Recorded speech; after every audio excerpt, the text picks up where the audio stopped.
Meekness is not a quality that is sought after in our society.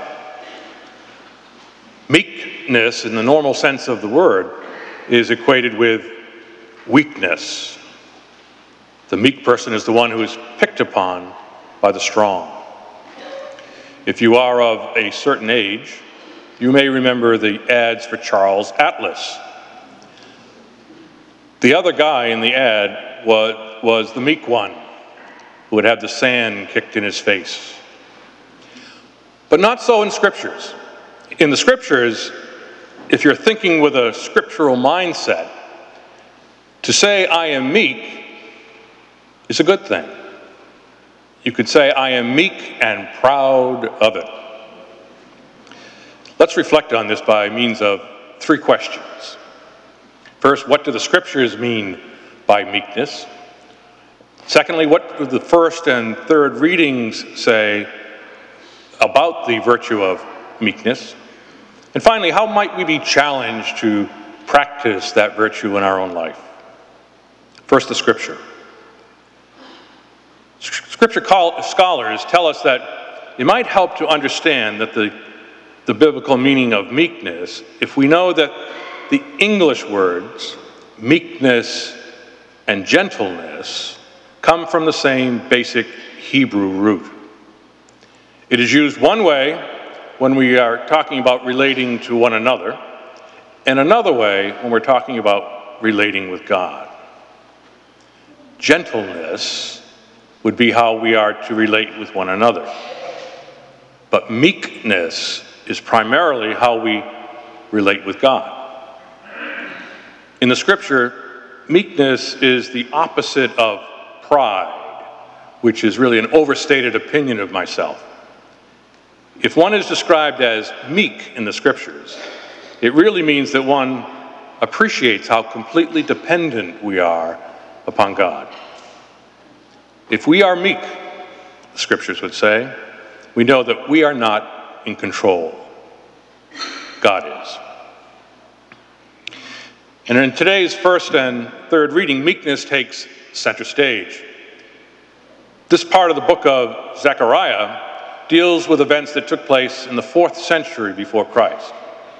Alexander the Great had conquered all the known world. And the prophet Zechariah was speaking to a conquered people. They were captives. And he's saying something will happen. Not in the normal sense, where you have soldiers coming in with horses, but rather someone who would ride a colt, a beast of peace and gentleness. And you recall that's on a similar beast that Christ entered Jerusalem. In Matthew, we have Christ really telling his disciples to come to him and learn from him, because he is meek and humble of heart. He says, "Take my yoke upon you." What he's trying to tell the Jews of his time and you and me this afternoon is that we can't rely on some external observance, which might be the law. It really is relying on Christ and what Christ does for us, how he saves us. We don't save ourselves. Finally, how might we apply that? Well, this week we celebrate Independence Day.